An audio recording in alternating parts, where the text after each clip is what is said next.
দেবর্ষি নারদ মনে মনে চিন্তা করলেন, অনেকদিন মরতে যাই নাই, আজ আমি একটু মরতে যাব। আচ্ছা বাবা, মর্ত কোনটা? উপরেরটা। উপরটা নাকি মর্ত? দেখা যাচ্ছে মানে খিচুড়ি স্কুলে যাই, ওটা তো স্বর্গ, তাহলে মর্ত কোনটা? আবার নিচে বললে ভুল হবে, ওটা তো পাতাল। যেটাই বসে আছো, এটা হচ্ছে মর্তধাম। তো এই মর্তধামের মাটিতে দেবর্ষি নারদ নেমেছে, আর নারদ নেমে বিনাটা করে নিয়ে মর্তে নামতেই মর্তধামের একজন মা, শীতেতে সিঁদুর আছে, হাতে শাঁখা আছে, আলতা পেরে শাড়ি পরে আছে, নারদকে দেখতে পেয়েছে। আরে ও নারদ, এদিকে এসো, এদিকে এসো। মা, আমায় ডাকছিলি? হ্যাঁ বাবা নারদ, আমি তোমায় ডেকেছি, এখানে এসো তো দেখি। বলো, কিছু বলবি? নারদ, আমার মনে অনেকদিন ধরে একটা প্রশ্ন, যারা যারা ভগবানকে ডাকে, যারা যারা ভগবানকে ভালোবাসে, যাদের ভগবান কত প্রাণ, যা কিছু কর্ম করে সব ভগবানের উপরে ভরসা করে করে, নারদ সেই ভক্তে শেষ পরিণতিটা কি হয়? কি মায়েরা খুব দামি প্রশ্ন করেছে কিন্তু মর্তধামের মা নারদকে, যে নারদ যারা যারা ভগবানকে ডাকে বা সেবা করে, পূজা করে, তার শেষ জীবনের গতিটা কি হয়? কথাটা শ্রবণ করে দেবর্ষি নারদ বলে বলেন, ও মা, তোমার এই প্রশ্নের উত্তর আমার তো জানা নেই। সে কি, তুমি ভগবানের কাছে থাকো, নারায়ণের নাম কীর্তন করো, আর তুমি জানো না? বলে না মা, তবে হ্যাঁ তুমি একটু দাঁড়াও, আমার বাবার কাছ থেকে উত্তরটা নিয়ে তোমাকে বলে যাব। নারদের বাবাটাকে চতুর্মুখী ব্রহ্মা, তা মর্তের মাকে দাঁড় করিয়ে রেখে ব্রহ্মলোকে গেছে নারদ। পিতা, যারা যারা ভগবানকে ডাকে তাদের শেষ জীবনের পরিণতিটা কি হয়? চতুর্মুখী ব্রহ্মা চারটে মুখে বলে উঠলেন, নারদ এ প্রশ্নের উত্তর তো আমার জানা নাই। সে কি, আমার একটা মুখ আর তুমি চারটে মুখ আছে তোমার, তুমি জানো না যে ভগবানকে ডাকলে আমাদের গতি কি হবে? ব্রহ্মা বলছে, না নারদ, এ প্রশ্নের উত্তর আমার জানা নেই। তাহলে জানে কে? বলে, দেখো বাবা, একজন জানলে জানতে পারে যে গাঁজা ভাং খায়। আমাকে খায়? তোমাদের বিদ্যাসাগর পল্লীর আশেপাশে কেউ খায় না? দেখো তাদের নাম কিন্তু উঠলো না। উঠলো কি? আমি বলেছি গাঁজা ভাং কে খায়, সেই একজনের নামে বদনাম দিয়ে যাচ্ছে বাবা ভোলানাথ। কিন্তু বাবা ঠাকুর এইবার একটু চরণ ধরে বলে যায়, বাবা তো ত্রিলোকের বৈষ্ণব, আর যিনি ত্রিলোকের বৈষ্ণব হয় তিনি কোনোদিন গাঁজা ভাং খায়? আমাদের গুরু মহারাজদের আদেশ, আমরা বৈষ্ণব পথ যারা অবলম্বন করি বাবা, তাদের একটা চা পর্যন্ত খাওয়া চলে না, ওটা নেশার মধ্যে পড়ে, নেশা বর্জন করতে হবে। তাহলে আমাদের যদি চা বর্জন করতে হয়, তাহলে আমার পরম বৈষ্ণব বাবা ভোলানাথ গাঁজা কি করে খায়? কোনোদিন শাস্ত্রে দেখাতে পারবে অমুক জায়গা লেখা আছে বাবা গাঁজা খায়?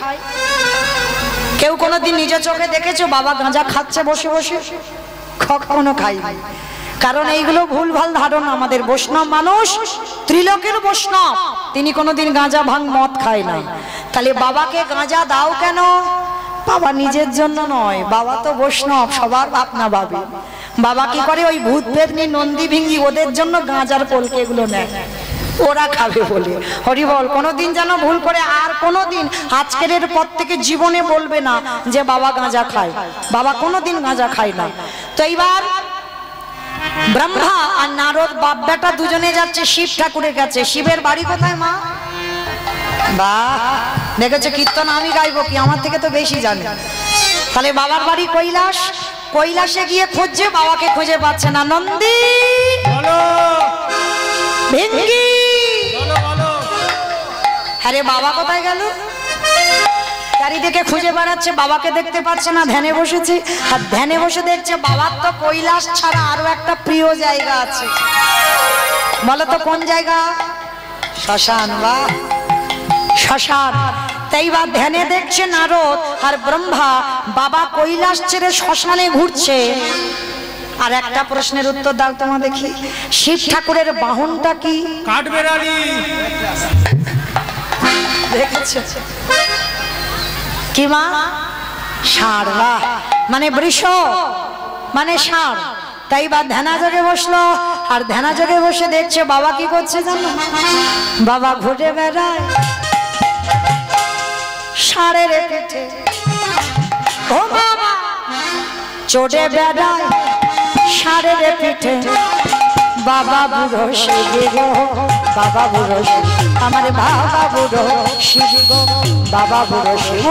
ধরি বেড়াই শরীর পিঠে, বাবা ঘুরে বেড়াই শরীর পিঠে, আমার বাবা বুড়ো শিবি গো, শিবি গো। ওই মন্দিরের বাবা বুড়ো শিব, শিব গো মন্দিরের বাবা বুড়ো শিব, শিব গো মন্দিরের বাবা বুড়ো শিব। শ্মশানে মশানে থাকে ছাই মাত্র গায়ে মাখে, শ্মশানে মশানে থাকে ছাই রস গায়ে মাখে, শ্মশানে মশানে থাকে ছাই মাত্র গায়ে মাখে। শ্মশানে মশানে থাকে ছাই রস গায়ে মাখে। হরি বলে বলে গো, হরি বলে বলে, ওকে হরি বলে বলে গো, হরি বলে বাবা বলে। ঘুরে বেড়াই শরীর পিঠে, নিতাই গৌর হরি আমার বাবা বুড়ো শিবি গো, শিবি গো। ওই মন্দিরের বাবা বুড়ো শিব, শিব গো মন্দিরের বাবা বুড়ো শিব, শিব গো মন্দিরের বাবা বুড়ো শিব। নারায়ণ নারায়ণ নারদ মুনি গিয়ে দাঁড়িয়েছে বাবা ভোলানাথের কাছে। হে ভোলানাথ, আমার বাবা উত্তর দিতে পারছে না, আমি পাচ্ছি না, তোমার কাছে ছুটে এসেছি, তুমি বলো যারা যারা ভগবানকে সেবা পূজা ভক্তি করে তার শেষ জীবনের গতি কি হয়? করজোর করে বলে উঠলেন বাবা ভোলানাথ, নারদ এ প্রশ্নের উত্তর তো আমার জানা নাই। শিখি আমি জানি না, আমার বাবা জানে না, তুমি শিব জানো না, তাহলে জানে কে? বলে একজন জানলে জানতে পারে যে নামের নাম। নামের নামিটাকে ভগবান, যার নাম আপনারা শুনতে বসেছেন, আমি যার নাম গাইছি সে ব্যাটা তো নিশ্চয়ই জানে কীর্তন গাইলে কি হয়, কীর্তন শুনলে কি হয়, ভগবানের জন্য ভালোবাসলে, ভগবানকে সেবা করলে কি হয়। তা বলে চলো আজকে আমরা তিনজনে তার কাছে যাই। বলে চলো। বৈকুণ্ঠপতি নারায়ণের কাছে গেছে কে? নারদ, ব্রহ্মা, বাবা ভোলানাথ। প্রভু হে দয়াময়, যারা যারা তোমার ডাকে তোমার ভালোবাসে তাদের শেষ জীবনের গতিটা কি হবে? ভগবান মুচকি হেসে বলছে নারদ হে প্রশ্নের উত্তর তো আমার জানা নেই। হাই ভগবান, তোমার নাম জগতে জীব শুনে গায়, তুমি জানো না যে তোমার ডাকলে কি হয়? বলে না, আমি জানি না, তবে হ্যাঁ তোমার এই প্রশ্নের উত্তর জগতে তারাই দেবে। বলে ঠাকুর কারা? সেই জন্য তো তোমার কাছে আসা, বলো সে কে? বলে যারা আমার নামে ভালোবাসে, যারা শয়নে স্বপনে নিদ্রায় জাগরণে, যারা কৃষ্ণ ছাড়া আনে জানে না, যাদের কৃষ্ণগত প্রাণ, কৃষ্ণ ধ্যান, কৃষ্ণ জ্ঞান, কৃষ্ণ চিন্তা, সদাই মনে প্রাণে কৃষ্ণ ভাবনা, যারা জীবনে কৃষ্ণ ছাড়া জানে না, এই জগতে তাদের কাছে যাও, তোমার উত্তরটা পেয়ে যাবে। ঠাকুর তোমার মাথা খারাপ, তুমি যে ভক্তের নমুনাগুলো দিলে ও লাখ লাখ পাওয়া যায়, কোটি কোটি পাওয়া যায়। কি মায়েরা আপনারা ভক্ত নন? আমি ভক্ত নই? আমার সম্প্রদায় যারা দাঁড়িয়ে আছে বসে আছেন আমরা সবাই তো ভক্ত। তাহলে এতজন ভক্ত আমরা এখানে উপস্থিত আছি, একজন ভক্ত বলতে পারবে যে আমার শেষ জীবনের পরিণতিটা কি হবে? কেউ বলতে পারবে না। তা নারদ বলছে ঠাকুর তুমি নির্দিষ্ট করে বলো তো দেখি কার কাছে গেলে উত্তরটা পাবো। তা নারদ মুনির কথা শুনে ভগবান বলছে বেশ চলো, আমারও অনেকদিন যাওয়া হয়নি ভক্তের বাড়িতে। ঠাকুর কোথায় যাব? বলে শোনো আমরা মর্তের মাটিতে যাব। তা নারদ মুনি খিলখিল করে হেসে উঠেছে, ঠাকুর মর্ত? ওরা তো শুধু খেতে যায় আর ঘুমাতে যায় আর মরতে যায়, ওইখানে তোমার ভক্তটা তো আছে। বলে নারদ ওরা খাক ঘুমাক আর টিভি দেখুক, মোবাইলে গেম খেলুক, যাই করুক না কেন, কিন্তু মর্তের মাটিতে আমার এমন এমন ভক্ত আছে যাদের চরিত্র শ্রবণ করলে তোমার হৃদয়টা দুলে উঠবে। কারণ কলিযুগে সংসার ধর্ম বড় ধর্ম, এইটা মনে রাখতে হবে বাবা। সত্য ত্রেতা দাপরের মানুষরা সংসার না করে ও ধ্যান তপস্যা করে ভগবানকে পাওয়া সোজা। কারণ কোনো চিন্তা ভাবনা নেই তো, ছেলে বলবেন আমায় দাও, বউ বলবেন আমায় দাও, আত্মীয় পরিজনের কোনো অনুষ্ঠানে কিছু থাকাতে যেতে হবে না, কোনো খরচাপাতিও নেই, সংসারের কোনো চিন্তা ঝামেলা নেই, ও দিব্যি বসে বসে জঙ্গলে ভগবানের ডাকা যায়। কই কলিযুগে সংসার করে দেখাও। যার জন্য তো বাবা দেবর্ষি নারদ কলিযুগে শ্রীবাস পণ্ডিত হয়ে একটা পুত্র সন্তানের জন্ম দিল, যার নাম হলো কৃষ্ণদাস। বিয়ে করলো মালিনী নামে সুন্দরীকে, বিয়ে করে ঘোর সংসারী হয়ে কলিযুগে ভগবানের চরণ সেবা করলো। তবে একটা কথা, সংসার করো, সংসারে নিয়ম জানতে হবে। নিয়মটা কিরকম? ও মায়েরা ঢেকি দেখেছো? ঢেকি এখনকার দিনে তো সব মেশিন হয়ে গেছে, কিন্তু তখনকার দিনে এই পৌষ সংক্রান্তিতে পিঠে পুলি হতো না, সব আমার বাবা মারা আগে চাল কুটাতে যেত ঢেকিতে, তাই তো? চাল কুটাতে ধান কুটাতে যেত তো। হ্যাঁ, এই ঢেকি ঢেকি যারা দেখেছেন ভালো করে চিন্তা করেন বাবা, যারা দেখেছেন তারা জানেন একজন পাত দেয়, মানে দুইজন হলে ও পাত দেয়, তাই তো? আর একজন ঢেকির গড়ের কাছে বসে, আর গড়ের কাছে বসে একবার করে চালটাকে ঘুরিয়ে ঘুরিয়ে দেয়, তাই তো? দেখবেন যারা ঢেকি দেখেছেন অবশ্যই এগুলো হয়। তা যে ঢেকিতে পাত দেয় বাবা, তার শরীরে একটা তাল থাকা চাই, এই তালে তালে পাত দেয়। আর যেখানে গড়ে পড়ে একজন গড়ের কাছে বসে চালটাকে বারে বারে ঘুরিয়ে দেয়। হঠাৎ ছেলে এসে বলছে, আমা স্কুলে যাব, তুমি আমার জামা প্যান্টটা কোথায় রেখেছো? বলে বাবা ওই আল্লাতে গুছানো আছে, আজকের আমার অনেকটা কাজ, তুই একটু পরে স্কুলে চলে যা। ছেলেকে বললো। একটু পরে স্বামী এসে বলছে, হ্যাঁ গো আমি যে অফিসে বার হবো, রান্না বান্না করেছো নাকি চাল কুটাতেই আছো? বলে স্বামী দেখো আজকের একটু পান্তা ভাত খেয়ে চলে যাও, আজ আমার অনেক সংসারের ঝামেলা, রান্না করে উঠতে পারিনি। এই যে কাজ করছে কথা বলে যাচ্ছে আস্তে, এতগুলো কথা বললো, বলো তোমার এরা মনটা কোথায় আছে? দেখি গড়ের দিকে। কারণ যদি একবার ছেলের দিকে মন চলে যেত, যদি একবার মনটা স্বামীর দিকে চলে যেত, ঢেকিটা এসে হাতে পড়তো, আর হাতে পড়লে নিতাই গৌর হরি বল হরি। তাহলে সংসারে যারা করবে ওই ঢেকির মতো করতে হবে। কিরকম বাবা? যেমন ঢেকিতে চাল কুটাতে গিয়ে ওই মনটা রেখেছিল গড়ের দিকে, দেহটা রেখেছিল ছেলের স্বামীর দিকে। সংসারী জীবনে যারা আমরা ডুব দিয়েছি, দেহটা রেখে দিতে হবে স্বামীর ভজনের জন্য, কিন্তু মনটা স্বামীর ভজনের জন্য নয়, এই মনটা রেখে দিতে হবে গোবিন্দ সেবার জন্য। নিতাই গৌর প্রেমাভি। আর এইভাবে যদি তুমি সংসার করতে পারো, তোমার অচিরে কৃষ্ণ প্রাপ্তি হবে। তোমার অচিরে কৃষ্ণ প্রাপ্তি হবে। যদি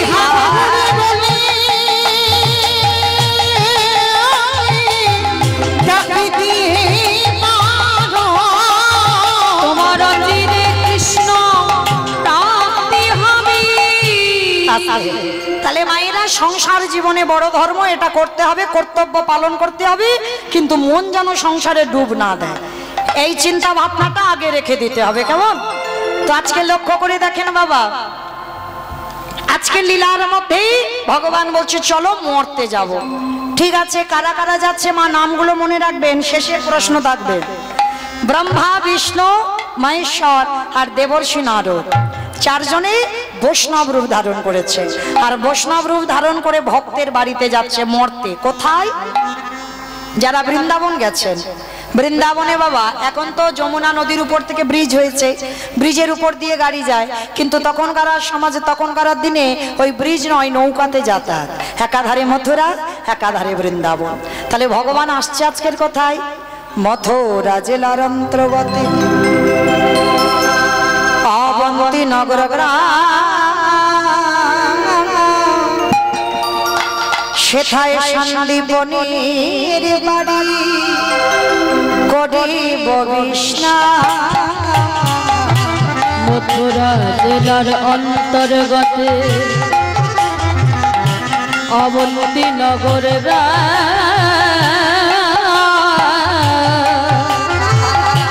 সেথা সন্দীপনের বাড়ি করিব বিশ্রাম।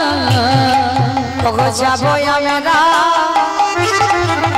ভক্তের ঘরে, বলে যাব আমরা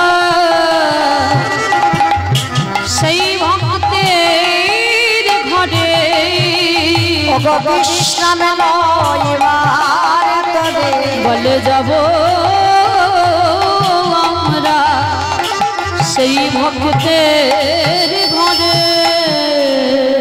মথুরা জেলার অন্তর্গতে অবন্তীনগর গ্রাম। আর এই অবন্তীনগর গ্রামে একজন ভক্ত বাস করত, যার নাম ছিল সন্দীপনী মুনি। এই সন্দীপনী মুনি হলো কে জানো? ভগবান কৃষ্ণচন্দ্রের গুরুদেব। কৃষ্ণ, বলরাম, সুদামা এরা সবাই একসঙ্গে পড়াশোনা করে বড় হয়েছে। তো মায়েরা একটু এইদিকে খেয়াল রাখবেন, আনমন নয়। এই সন্দীপনী মুনি কেমন ভক্ত ছিল দেখেন। প্রত্যেকটা দিন ব্রহ্ম মুহূর্তে ঘুম থেকে উঠতো। ব্রহ্ম মুহূর্ত কাকে বলে? সূর্য উদয় 1 ঘন্টা 36 মিনিট আগে চেষ্টা করবে মা একটু ভোর ভোর ঘুম ভাঙতে। সংসারী মায়েরা তো, কারণ আমরা বুঝি না, জানি না, সে বেলা 8টা 9টা বেজে যায় না।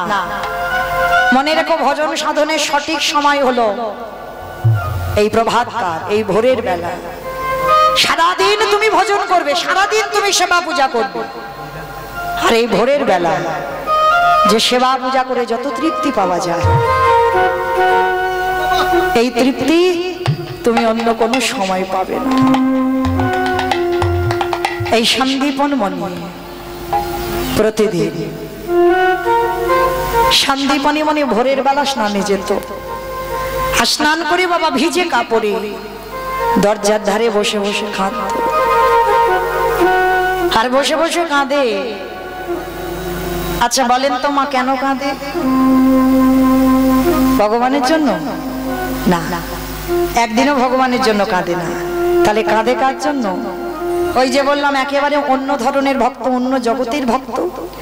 আপনারা আমরা কি করি? ভগবানের জন্য কাঁদি, কিন্তু সন্দীপনী মুনি কোনোদিন ভগবানের জন্য নয়। প্রতিদিন ভোরের বেলা স্নান করে ওই ভিজে কাপড়ে দরজার ধারে বসে আর কেঁদে কেঁদে বলে, হে দয়াময়, আমার দুয়ারে তুমি একটা অতিথি পাঠাও। আচ্ছা মা বলো তো, আগে অতিথি সেবা না আগে ভগবান সেবা? অতিথি জানি সবাই, মানি কজন? দেখবেন মা, দুপুর বেলা হয়তো তোমার জন্য অন্ন ব্যঞ্জন আছে, মানে তোমার জন্য ভাত ডাল সবজি আছে, তোমার পরিবারের সবার খাওয়া হয়ে গেছে। হঠাৎ কোনো ভিখারি এসে বললো, মা দুটো খেতে দিবি? কি গো, না খেয়ে খেতে দিতে পারবে? সবার আগে বলবে, আমার হাত জোড়া, তুমি অন্য বাড়ি দেখো, একেবারে খাবার টাইমে আসতে হলো। অপরাধ নিও না মা, আমি কাউকে জ্ঞান দিচ্ছি না। বলার জায়গা দিয়েছেন, একটু মনে করাতে এসেছি, জ্ঞান নয়। কারণ আমার নিজের জ্ঞান নাই, চৈতন্য নয়, আমি কাকে দেব? শুধু মনে করাতে এসেছি। আপনারা জানেন, একটু মনে করাবো। জীবনে যদি কোনোদিন দুয়ারে অতিথি আসে, যদি নিজের জন্য যতটুকু থাকবে, নিজে যদি নাও খেতে হয়, অতিথি সেবা দেবেন। ভগবান বললেন, আমার থেকে আমার ভক্তকে যারা ভালোবাসে, আর সেবার সময় যদি কোনো অতিথি আসে, মনে রেখো, ভগবানের অহেতুকী কৃপা হলে তবে তোমার দুয়ারে সেবার সময় অতিথি আসে। আর বলা তো যায় না ভগবান কখন কোন রূপে আসবে। কি মায়েরা বুঝতে পারবেন কখন কার ঘরে ভগবান আসবে?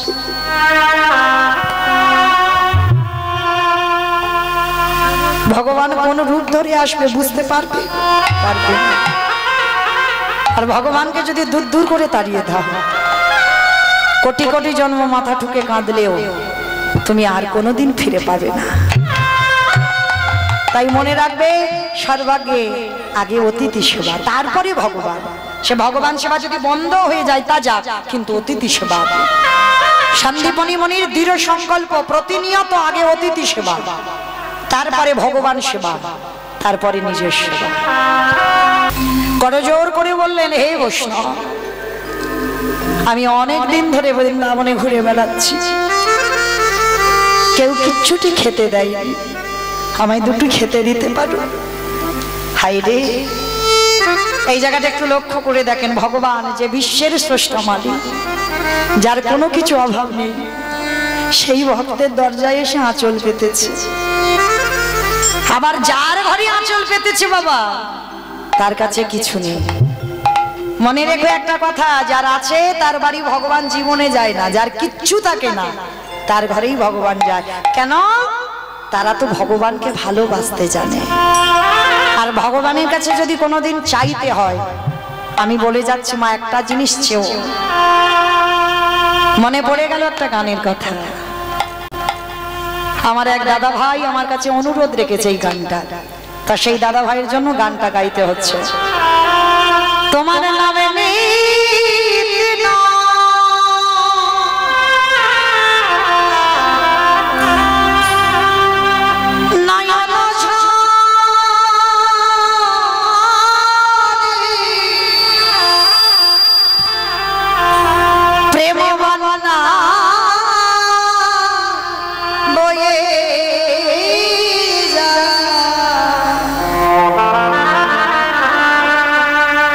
ভগবানের কাছে কি চাইলে দেখো, দয়ালে চিরপ্রাণ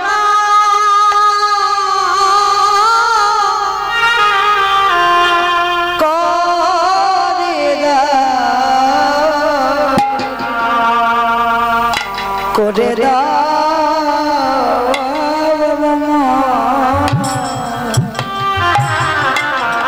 তোমার নামে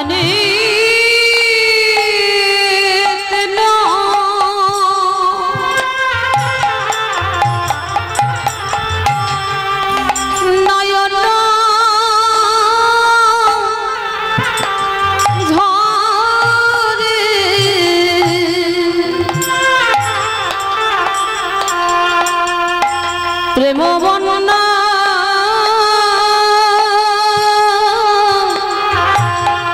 বয়ে যায়,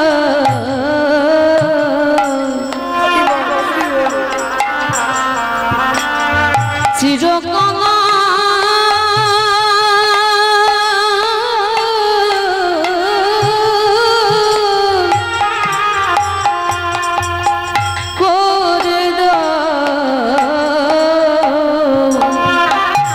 করে দাও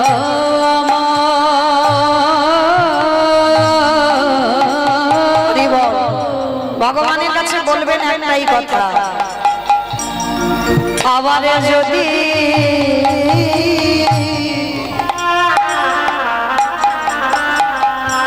আসি দয়া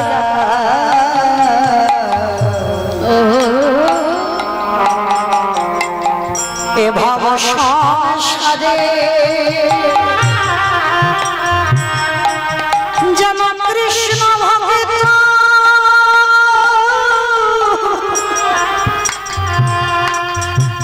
মায়ের গর্ভে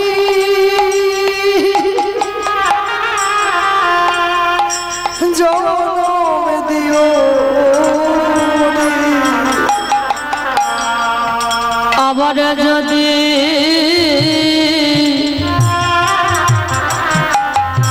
আসি দয়া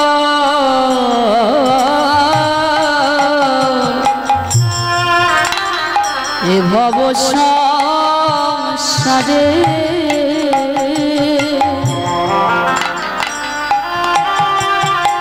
যেন কৃষ্ণ ভক্ত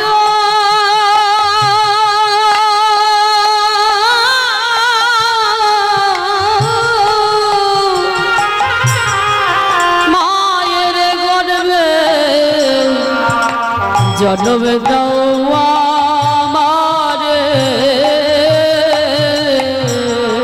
অদয়াল মুছি হয়ে দয়ালের সুচি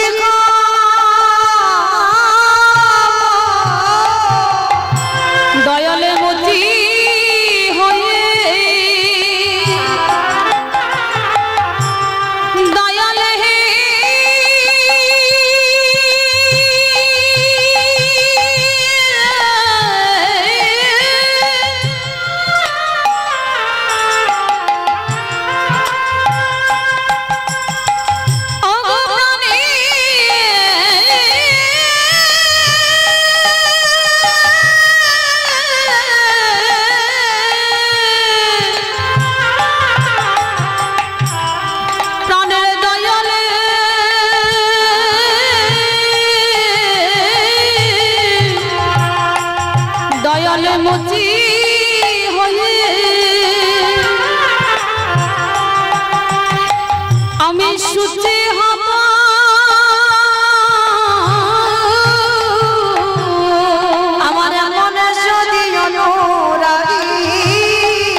উড়ে যাও আমার তাই গৌর প্রেমানন্দে হরি বল হরি বল হরি বল হরি বল।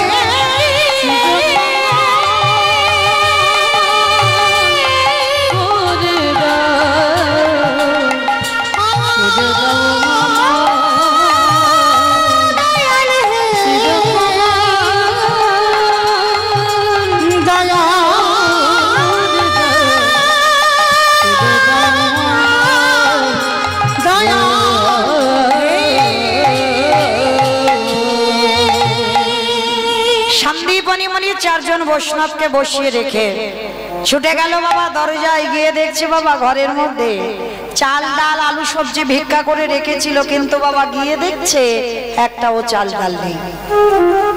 গেল কোথায়? যে করে আমার আশ তারে করি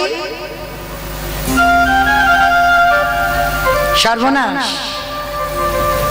এই জায়গাটাই ভুল। যে করে আমার আজ তারে করি সর্বনাশ নয়। আপনারা বিশ্বাস করেন ভগবান ভক্তকে সর্বনাশ করে? তাহলে ভাষাগুলো বুঝতে হবে। আমরা বলি ভুল, আপনারা শোনেন ভুল। যে করে আমার আজ তারে করি সর্বনাশ। সর্বনাশ আলাদা, সবনাশ আলাদা। ভগবান সর্বনাশ বলেনি, বলছে সর্বনাশ। সবনাশ মানে তোমার আত্মীয় পরিজন বন্ধু বান্ধবকে কেড়ে নেবে। যাদের তুমি বেশি ভালোবাসো, তুমি কৃষ্ণ ভক্ত হলে তারে আগে কেড়ে নেবে। আরে তোমার আপনার জনকে ভগবান যখন কেড়ে নেবে, দুর্বল হলে হবে না। গেছে গেছে, কিন্তু ঠাকুর তোমার চরণ ছাড়াই আমি হব না। এইভাবে যদি তুমি আগলে বসে থাকতে পারো, ভগবান বললেন যে করে আমার আজ তারে করি সবনাশ।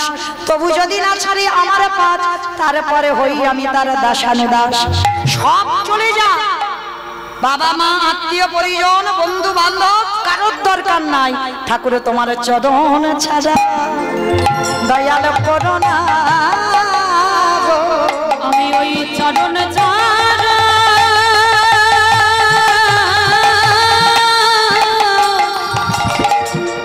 চরণ ছাড়া কিছু চাই না। আমার ওই চরণেতে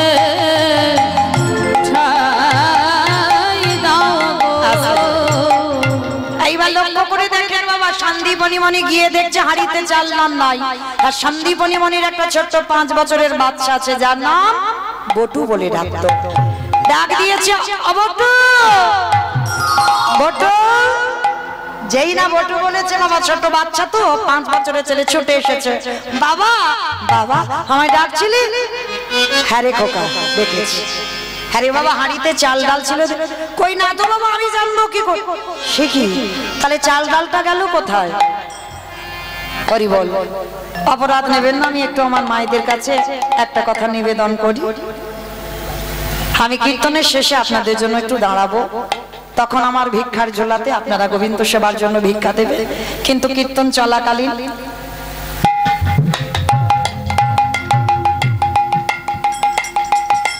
যদি বারে বারে আসেন, তাহলে কীর্তনেরও ব্যাঘাত হয়, আমার ভক্তদেরও হৃদয়ে ব্যাঘাত লাগে, আঘাতও লাগবে। তো তার জন্য আমি বললাম বলে কেউ যেন মনে কিছু করবেন না। কীর্তনের শেষে আমি দাঁড়াবো, কিন্তু কীর্তন চলাকালীন বারে বারে এলে কীর্তনেরও ব্যাঘাত হবে, তাতে আপনারা আমাদের অপরাধ হয়ে যাবে। তাই কীর্তনের শেষে আপনারা আসবেন, কেমন? একটু বিলম্ব করেন, আর বেশি সময় নাই। কীর্তনের শেষে আপনাদের কাছ থেকে দক্ষিণা নিয়ে যাব, একটু অপেক্ষা করেন। নিতাই গৌর কৃষ্ণ প্রেমানন্দে হরি বল হরি বল। এইবার সন্দীপনী মনি যেই না ছেলেকে বলছে, আরে খোকা কি করে বৈষ্ণব সেবা দেবো? ছোট্ট ছেলে বলছে, বাবা তুমি চিন্তা করো না, ঝোলাটা আমায় দাও, আমি একটু গ্রাম থেকে ভিক্ষা করে আনি। হ্যাঁ বাবা তুই পারবি? কেন পারবো না? কারণ আজকে থেকে যদি আমি প্র্যাকটিস করে না রাখি, আমি বড় হলে অতিথি সেবা দেবো কি করে? তার ছোট্ট ছেলে বাবাকে প্রণাম করেছে, একেবারে দণ্ডবত প্রণাম। কে গো মায়েরা, ছোট ছোট বাচ্চাদের প্রণাম করা শেখাচ্ছ তো নাকি সব ওই রাস্তায় যেতে যেতে সুইচ টেপা প্রণাম? হরি বল। চরণ ধরে নিবেদন, বাবা হলো বীজ, মা হলো ক্ষেত্র বা মাটি। বীজ যদি ভালো না হয়, মাটি যদি ভালো না হয়, ফসল জীবনে ভালো হবে না। কোন মাটি মা? আপনাদের এই বিদ্যাসাগর পল্লীর মাটি। কোন মাটির কথা বলছি? মাটি। বাবা বীজ, মা হলো ক্ষেত্র বা মাটি। বীজটা বপন করা হলো, আর মাটিতে যদি আগাছা কুগাছা ছেয়ে যায়, এ মাটির ফসল জীবনে ভালো হবে না। আগে মাটিকে ভালো হতে হবে, আর মাটি ভালো না হলে তার ফসল ভালো হয় না। শিক্ষাটা বাবা দেবে না, শিক্ষাটা মাকে দিতে হয়। প্রথম শিক্ষাটা আমরা মায়ের কাছে পাই। কেন? জন্মেই মায়ের কোলে বসি, মায়ের কোলে বড় হই, মা শেখায় ওটাই তোর বাবা। তাহলে মা যাকে দেখিয়ে দেয়, ছোট্ট ছেলেটা কিন্তু মেনে নেয় ওটা আমার বাবা। যদি অন্য কাউকে দেখে, ছেলে সেটাই কিন্তু মেনে নেবে ওটাই আমার বাবা। মায়ের শিক্ষাটা আগে শিক্ষা। মনে রেখো মা, সকালবেলা ঘুম থেকে উঠে ছোট্ট ছোট্ট বাচ্চা নয়, সবাইকে বলে যাচ্ছি, আমাদের একটাই কর্তব্য, সবার আগে আমার এই ধরিত্রী মাকে একবার প্রণাম করা।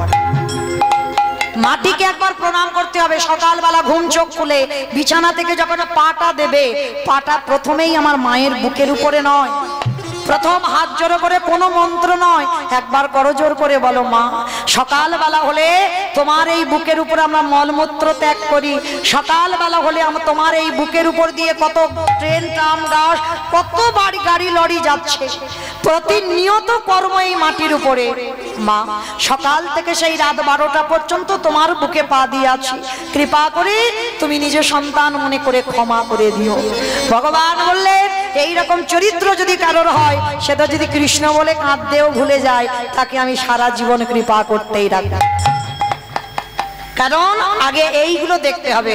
ছোট ছোট বাচ্চাদের শেখাবেন মা স্নান করে তুলসী গাছে জল দেওয়া, শেখাবেন। এত এত বই পড়ছো, কিন্তু তার মধ্যে দিয়ে এক পাতা, ছোট গীতা এক পাতা হলেও ছেলে মেয়েদের শেখাও যে গীতা একটু পাঠ কর, ভাগবত যদি থাকে ভাগবত একটু শ্লোক পাঠ কর। এই শিক্ষাগুলো দেবে কে? বাবা নয়, বাবা তো কর্মে ব্যস্ত, শিক্ষাগুলো মা দেবে। এই শিক্ষাই যদি তুমি শিক্ষিত করতে পারো সন্তানকে, শুধু লেখাপড়ার ডিগ্রি নয়, তাকে আধ্যাত্মিক চেতনা যদি দিতে পারো, সেই সন্তান 10 জনের একজন হয়ে দাঁড়াবে। নিতাই গৌর প্রেমানন্দে। কারণ ডিগ্রি তৈরি হলে লাভ নাই, এই শিক্ষাগুলো দিতে হবে। তো আজকে লীলাতে ছোট্ট ছেলেটা শিক্ষাটা দেখেন কেমন। বাবা অতিথি সেবা দেবে, চাল ডাল নেই, 5 বছরের বাচ্চা বাবাকে প্রণাম করে বাবার কাছ থেকে ঝোলাটা নিয়েছে। পাশে আছে ভগবানের মন্দির, ভগবানের কাছে গিয়ে জানাচ্ছে, প্রভু আমার জন্য নয়, আমার বাবা মার জন্য নয়, আমি যাচ্ছি বৈষ্ণব সেবার জন্য ভিক্ষায়। দেখো আমি যেন চাল ডাল পাই। ভগবান ওদের বাড়িতে বসে মাথায় হাত দিয়ে বসেছে, হায় হায় হায় হায়, এলাম ওর বাবাকে পরীক্ষা করতে, ও ছেলে এখন বাধা হচ্ছে। তাহলে ছেলেকে একটু ঘষে মেজে নিতে হবে। তাহলে কি করব? ভগবান নিজের দেহে থেকে একটা বটুর মূর্তি বের করেছে। কিরকম পরীক্ষা নিচ্ছে দেখো ভগবান।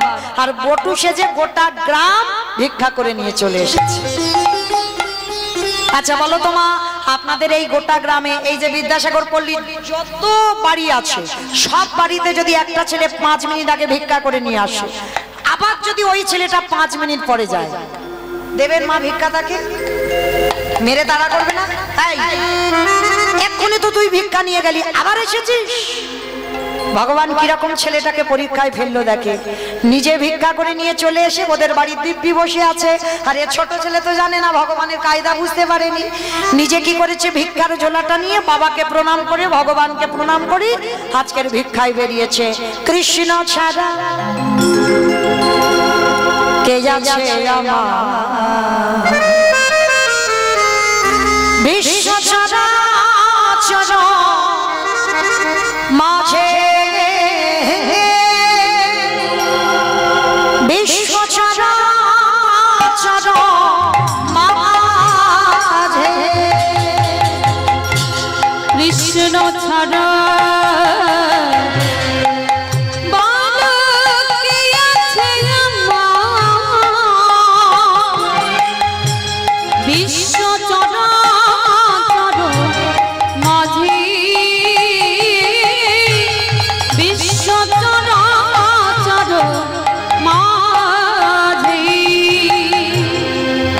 ছিল জামা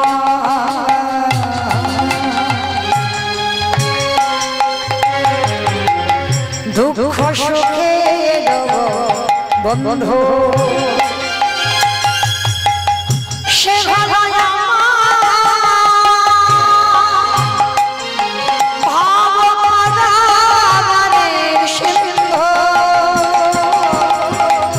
ছিল আমার দুঃখ সুখে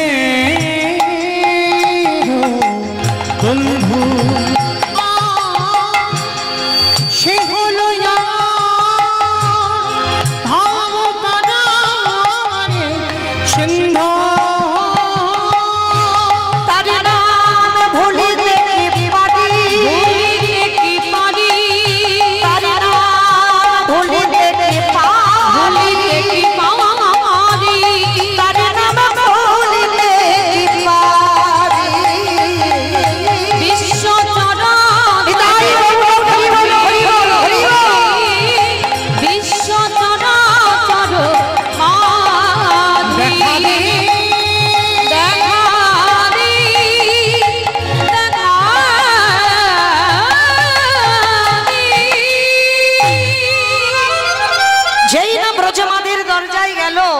সমস্ত ব্রজমাইরা ছুটতে ছুটতে এসে ছেলেটাকে দেখে বলে বলে নাই সকালবেলা তোর বাবা ভিক্ষা করে নিয়ে গেল, তুই 5 মিনিট আগে ভিক্ষা করে নিয়ে গেলি, আবার তোর বাবা তোকে পাঠিয়েছে, দেখাচ্ছে মজা তোর দাঁড়া। সবাই মিলে বেতের বাড়ি দিয়ে ওই ছোট্ট বাচ্চাকে বেত্রাঘাত, দূর হয়ে যা, বেরিয়ে যা, দূর। কৃষ্ণ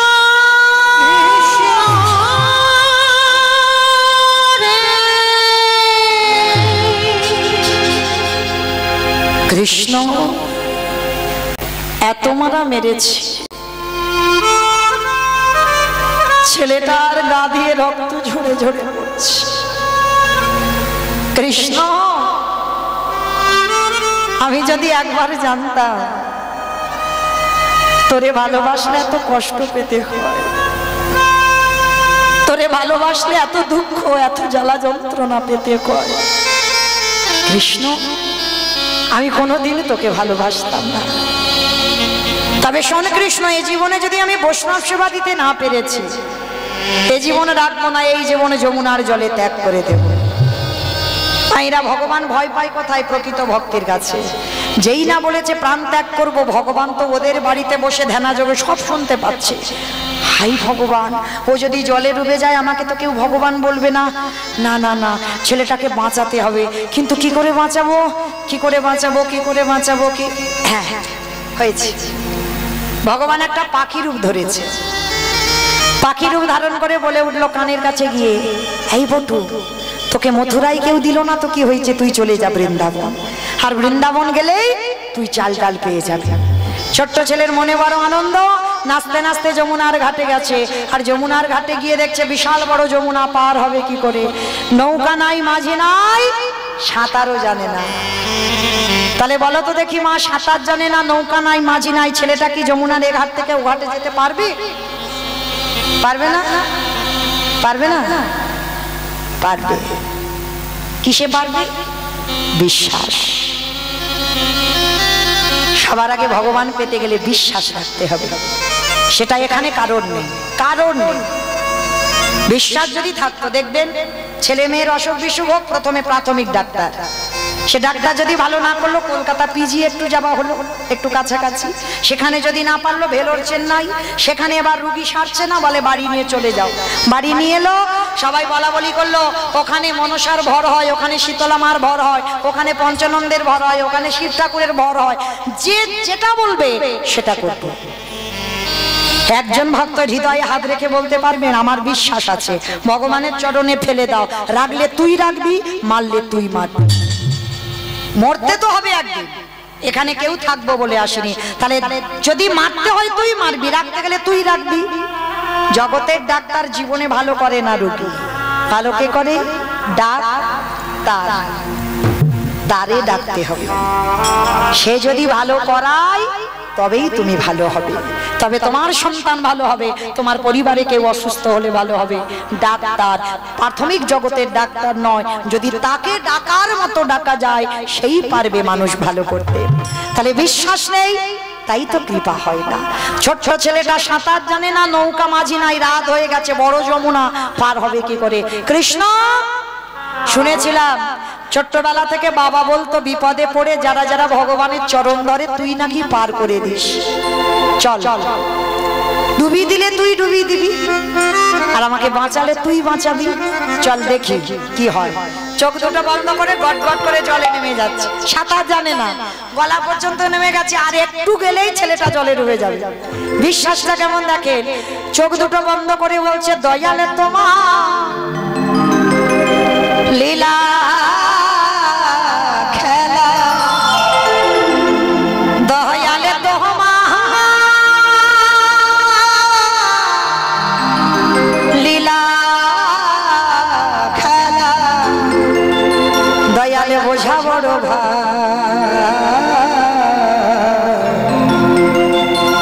দিনের বন্ধু করুণা সিন্ধু,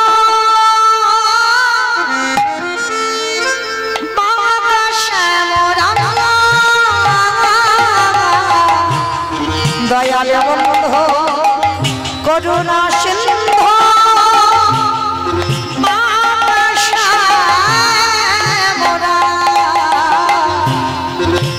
দয়ালে তোমার লীলা খেলা, দয়ালে তোমার লীলা খেলা, বোঝা বড় দয়ালে বন্ধু করুণা সিন্ধু, পাশে মোরা, দয়াল বন্ধু করুণা সিন্ধু, পাশে মোরা।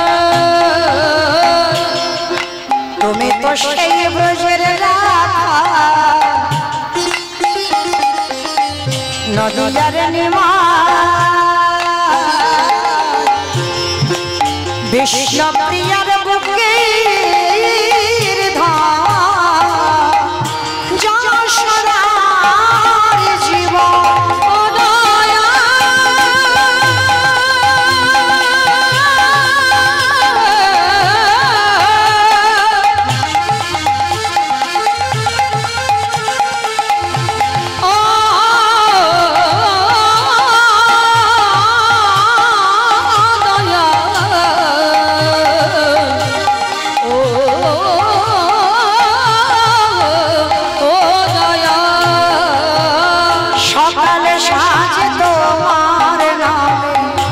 সকল সাধে তোমার নামে, দয়াল সুখে সাজিদা, দিনের বন্ধু করুণা সিন্ধু, পাশে মোরা, দিনের বন্ধু করুণা সিন্ধু, পাশে মোরা।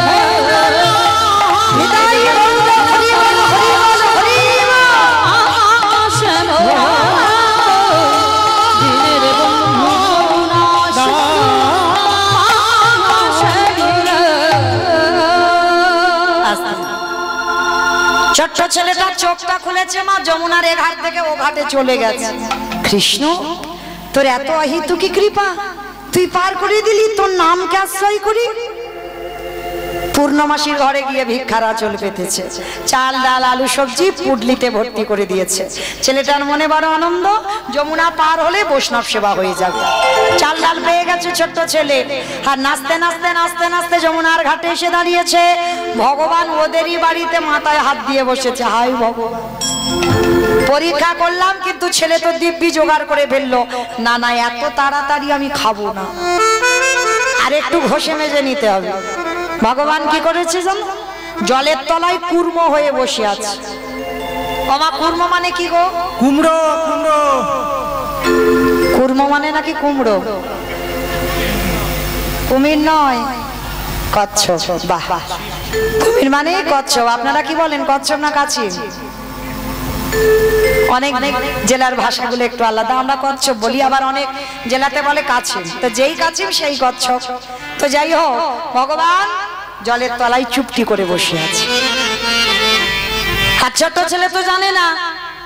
আর কচ্ছপ যারা দেখেছেন পিঠটা একটু পিছল মতো, তো ছোট্ট ছেলেটা নাচতে নাচতে চাল ডালের পুডলিটা মাথায় আছে, আর নাচতে নাচতে নাচতে নাচতে পর তো পর বাবা পিঠের উপরে একেবারে পা, আর যেই না পাটা পড়া সঙ্গে সঙ্গে পা পিছলে বটু একেবারে জলে, আর যেই জলে গেল মাথা থেকে চাল ডালের পুডলিটা জলে ডুবে গেছে। আর যেই না জলে ডুবেছে মা, ও কি আর পাবে? যেই পড়েছে ভগবান ওদেরই বাড়িতে বসে সবগুলো খেয়ে ফেলেছে। ছোট্ট ছেলেটা গলা পর্যন্ত জলে দাঁড়িয়ে খোঁজাখুঁজি করছে, কোথায় গেল চাল ডালের পুটলিটা। সাঁতার জানে না, চিৎকার করে বলে উঠলেন, মা তোর এত লোভ, তোর এত লালসা, তুই আমার চাল ডালগুলোকে খেয়ে নিলি, বৈষ্ণব সেবা দিতে দিলি না। ঠিক আছে, এবার আমার জীবনটা তোর খেতে হবে, তৈরি হবে। গলা পর্যন্ত জলে নেমেছে, ভগবান ওদেরই বাড়িতে ধ্যানে দেখতে পাচ্ছে। আরে ছেলেটা যদি সত্যি ডুবে যায়, আমাকে তো কেউ ভগবান বলবে না। দাঁড়াও, ছেলেটাকে বাঁচাতে হবে। কিরম ভগবানের চালাকি দেখেছো, একবার করে ছেলেকে বিপদে দিচ্ছে আর একবার করে বাঁচাচ্ছে। ছেলেটাকে বাঁচাবো কি করে, ওরই বাবাকে ডেকেছে, হে মনিব, ওই দুধের বালক ভিক্ষাই গেল, কখন তো গেল, এখনো ফিরছে না, তুমি বাবা হয়ে খুঁজবে না? বাবা মনে মনে করছে, তাই তো, আমি তো হরি কথায় দিন কাটাচ্ছি, ছেলেটা যে গেল এখনো তো ফিরছে না। ছোট্ট ছেলে রাস্তাঘাট ভালো চেনে না, সাঁতার জানে না। ভগবান রূপী অতিথি মৃদু হেসে বলে উঠলেন, শোনো, আমার মনে হয় ছেলেটা যমুনার ঘাটে খেলছে, গিয়ে দেখে এসো। যাতে বাবা যায় আর ছেলেটা যাতে মরতে না পারে। বাবা ছুটতে ছুটতে গেছে যমুনার ঘাটে, আর গিয়ে দেখছে বাবা ছেলেটা গলা পর্যন্ত জলে নেমে গেছে। ছোট্ট বাচ্চা তো সাঁতার জানে না, বাবা জানে। বাবা ভয় পড়ে ডাক দিয়েছে, এই খোকা, সর্বনাশ, আগে শিগগিরই ওঠ, ওঠ বলছি, তুই জলে নেমেছিস কেন? তুই তো সাঁতার জানিস না, আগে ওঠ বলছি। মরা হলো না, অত সোজা নয়। সকাল থেকে কেউ যদি জপমালার মতো জপে, আমি মরবো মরবো মরবো মরবো, সে কোনোদিন মরবে না। তার আয়ু আরো বাবা 10 করে বেড়ে যাচ্ছে, সে কোনোদিন মরবে না। কারণ মৃত্যুটা কঠিন, বেঁচে থাকাটা সোজা। মৃত্যু কঠিন কেন বললাম? মৃত্যুটা যদি আজকের আমার থাকে তবে তো মরবো, কি বাবা? আর আমার এই কপালে যদি লেখাটা না থাকে, আমাকে যে যাই করুক না কেন আমি মরবো। আপনারা প্রশ্ন করবেন, কেন মৌমিতা মরা যাবে না? এক্ষুনি মরা যাবে, একটু খেয়ে নাও, মরে যাবে। বলে না, খাবে খাবে, একটু আড়ালে গিয়ে যদি খাও। আর যদি কেউ একবার দেখে ফেলেছে না, আর একবার যে হাসপাতালে যাবে, আর যে একবার ওই খেয়ে দিতে ফিরে আসবে, দ্বিতীয়বার আর খাবে। তাই না? মরি বললে মরা হবে না, বেঁচে থাকাটা সোজা, মৃত্যু কঠিন। যা লেখার এই জায়গাটা লেখা হয়ে গেছে বাবা। এই যে আপনারা বসে কীর্তন শুনছেন, আজকের আমি এই আপনাদের বিদ্যাসাগর পল্লীতে কীর্তন গাইছি, এইটা আমার কমিটি দাদাদের ইচ্ছা নয়। যারা ভাবেন ভুল ভাববেন। আমি যেদিন সুতিকা মন্দিরে ছিলাম, আপনারা যেদিন সুতিকা মন্দিরে ছিলেন, সুতিকা মন্দির কাকে বলে? গোয়ালঘর, গোয়ালঘর। সুতিকা মন্দির মানে গোয়ালঘরে, মানে আমি গোয়ালঘরে ছিলাম, আপনারাও ছিলেন। ভাবতে পারছেন?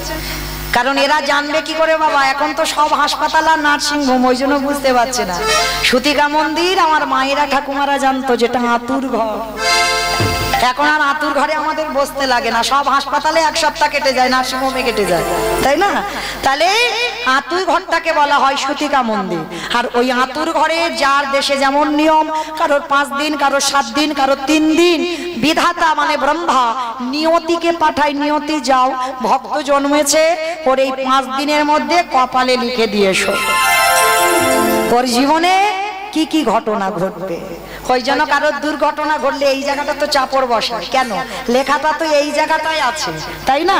এই যে আজকের আমি বিদ্যাসাগর পল্লীতে কীর্তন গাইবো আর আপনারা শুনবেন, এটা যেদিন আমার মার করে আমি ঘুমাচ্ছিলাম সেদিন আমার লেখা হয়ে গেছে, আর আপনারা যেদিন ঘুমাচ্ছিলেন আপনাদের কপালে লেখা হয়ে গেছে।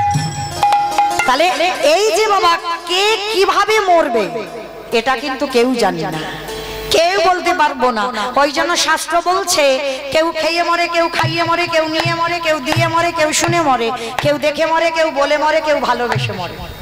এই যা যা কথাগুলো বলছি, একটা কথা গ্রন্থের বাইরে নয় বাবা, সব শাস্ত্রে আছে। যদি কারোর জানা থাকে তো উত্তরগুলো দিতে পারবেন। কেমন বলেন তো? খেয়ে মরেছিল কে? বাহ, বকাসুর খেয়ে মরেছিল বকাসুর। কৃষ্ণ গোষ্ঠে গেল, এমন করে গিলে খেতে গেল, বকাসুর হরি বল হয়ে গেল। তাহলে খেয়ে মরল, পরেরটা সবাই পারবে, তবে একটু ভাবতে হবে। খাইয়ে মরেছিল কে? পুতনা। বাহ, মানে কীর্তন শোনে আমার কীর্তন। পুতনা মরেছিল, স্তনে বিষ মাখালো, 6 দিনের ছেলে কৃষ্ণ এমন করে টান দিল, পুতনা হরি বল হয়ে গেল। তাহলে খেয়ে মরলো, খাইয়ে মরলো, নিয়ে মরেছিল কে? আমি অপশন দিই, রামায়ণ। আপনারা বের করবেন, আমি বের করব না, একটু ভাবেন, পারবেন। রাবণ। বাহ, রাবণ সীতামাকে নিল, নিল বলে রাবণের 1 লক্ষ ছেলে 16 লক্ষ নাতি বংশে বাতি দেওয়ার মতো কেউ রইল না। তাহলে নিয়ে মরলো, তাহলে খেয়ে মরলো, খাইয়ে মরলো, নিয়ে মরলো। দিয়ে মরেছিল কে? অপশন মহাভারত। কর্ণ। বাহ, কর্ণ উত্তর এসেছে। মহাভারতে কর্ণ কি দিয়েছিল? কবচ কুণ্ডল। আর কবচ কুণ্ডল দিয়েছিল বলে কর্ণ বধ হলো, না হলে কর্ণ বধ হতো না, কেউ করতে পারতো না কর্ণকে। তাহলে খেয়ে মরলো, খাইয়ে মরলো, নিয়ে মরলো, দিয়ে মরলো। শুনে মরেছিল কে? অপশন মহাভারত। না, পরীক্ষিত নয়, একটু ভাবেন। রাষ্ট্রগুরু দ্রোণাচার্য। অশ্বত্থামা হতবানি, ইহা আমি সত্য জানি, ইতি গজ পড়ে গেল রামে, ইতি গজ পড়ে গেল রামে। রাষ্ট্রগুরু দ্রোণাচার্য বধ হলো। তাহলে বাবা পুত্রের মৃত্যু সংবাদটা শুনে মরতে হলো। তাহলে খেয়ে মরলো, খাইয়ে মরলো, নিয়ে মরলো, দিয়ে মরলো, শুনে মরলো। বলে মরেছিল কে? দক্ষ রাজার 7টা মেয়ে ছিল, 7টার ভিতরে একটা ছিল সতী, দক্ষ যজ্ঞ হয়েছিল। সব জামাইকে বলেছিল, বাবা শিবকে বলেনি। তখন সতী বলেছিল, বাবা তুমি সব জামাইকে বললে, আমার স্বামীটাকে কেন বললে না? বলে, মা বলা যাবে না, কারণ ওরে যদি বলি ভূত পেতনি সঙ্গে আসবে আর আমার যজ্ঞটা লন্ডভন্ড হয়ে যাবে। সতী বলল, পিতা প্রতিনিন্দা যখন এক্ষুনি শুনলাম, এই মুহূর্তে আমি আমার দেহ ত্যাগ করব করব করব। কথা বলেই সতীর দেহ ত্যাগ করে দিল। তাহলে বলেই মৃত্যু হলো। তাহলে খেয়ে মরলো, খাইয়ে মরলো, নিয়ে মরলো, দিয়ে মরলো, শুনে মরলো, বলে মরলো। দেখে মরেছিল কে? সত্যযুগে হিরণ্যকশিপু। হিরণ্যকশিপুর দেখে মরেনি? প্রহ্লাদকে বলেছিল, প্রহ্লাদ তোর হরি কোথায় থাকে? বলে, যেদিকে তাকাবো সেদিকে হরি। এই ফটিক স্তম্ভে তোর হরি আছে? বলে, আছে। যেই না বাবা ফটিক স্তম্ভে আঘাত করলো, ভগবান দেহটা মানুষ, মুখটা পশু। কোন ঠাকুর? কোন ঠাকুর? গণেশ ঠাকুর। গণেশ ঠাকুর না, হ্যাঁ নৃসিংহদেব, নরসিংহ রূপ। ওই রূপটা ধরি শুধুমাত্র হিরণ্যকশিপুরকে মেরেছিল। আর এই রূপটা বাবা হিরণ্যাক্ষ আর হিরণ্যকশিপুর 2 ভাইকে মারবার জন্য ভগবানের 2টো অবতার। একটা বরাহ অবতার হিরণ্যাক্ষকে মারবার জন্য, আর হিরণ্যকশিপুরকে মারবার জন্য নৃসিংহ অবতার। মানে কত বড় ভক্ত দেখেন এরা, 2 ভাইকে মারবার জন্য ভগবান 2টো অবতার নিতে হলো, তাই না? তাহলে এই রূপটা নরসিংহ রূপটা ধরলো কেন? এই হিরণ্যকশিপুরের একটা বর দেওয়া ছিল, জানেন তো? বরটা কি না, কোনোদিন এই হিরণ্যকশিপুরকে নারীতে নয়, পুরুষে নয়, পশুতে মারতে পারবে না। যখন হিরণ্যকশিপুরকে মারতে এসেছিল ভগবান নৃসিংহ রূপে, তখন হিরণ্যকশিপুর খিলখিল করে হেসেছিল, বলে, আরে মূর্খ, আমাকে মারতে পারবে না কেন?